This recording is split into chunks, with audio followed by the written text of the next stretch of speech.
Sudah jauh-jauh ke episode 4, kita sering banget nih ketemu kata keramik dan gerabah. Apa sih bedanya? Padahal dua-duanya sama-sama tanah liat yang sudah dibakar.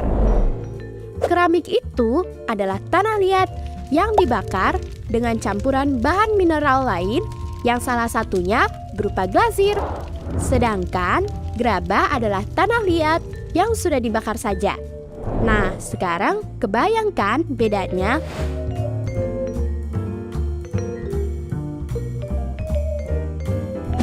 Assalamualaikum warahmatullahi wabarakatuh.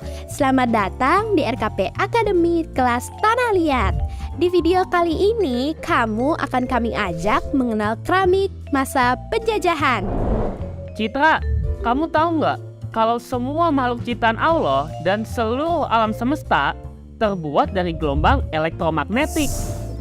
Iya, aku pernah belajar tentang itu di sekolah. Nggak langsung dikasih tahu gurunya sih, tapi karena kita belajarnya aktif mandiri, aku jadi bisa mengasah kemampuan belajar otakku dengan searching dan explore materi yang aku kepoin sejauh yang aku suka.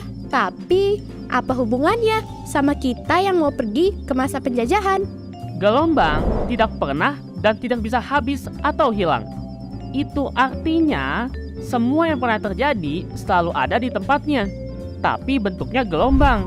Wah, berarti apapun yang sudah kita lakukan menggema di alam semesta dong. Tapi, subhanallah, luar biasa sekali.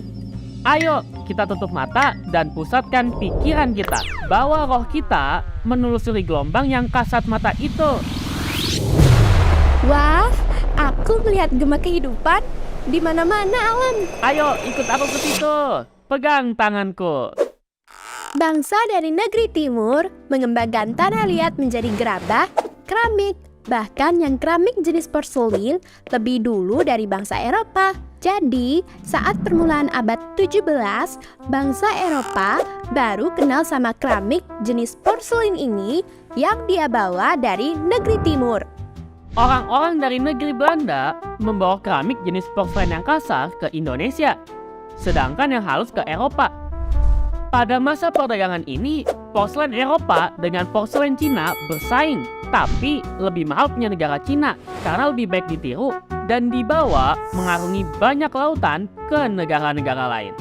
Pabrik De Porcelaine Flash yang didirikan pada tahun 1653 Masehi memproduksi tembikar putih berlapis glasir yang menghasilkan warna porselen biru putih.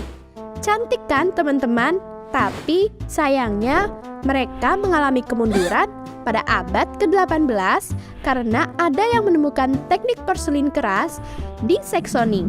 Waktu masa penjajahan Indonesia oleh Belanda, industri tanah liat kita hanya menghasilkan bata, genteng, lalu industri dapur seperti gentong, kendi, kuali, anglo, dan celengan. Tapi semuanya berubah setelah pemerintah Belanda mendirikan instansi penelitian pada tahun 1922 dengan nama Kramisch Laboratorium. Mereka ingin menciptakan lebih dari sekadar gerabah saja dengan campuran bahan mentah tanah kaolin yang ada di Bangka Belitung. Tahu ada sumber daya alam yang potensial yang lagi dicari oleh dunia, lagi rame di pasar, dimanfaatkan oleh Belanda untuk mengembangkan usaha tanah liat porselin menggunakan bahan tanah kaolin dengan serius.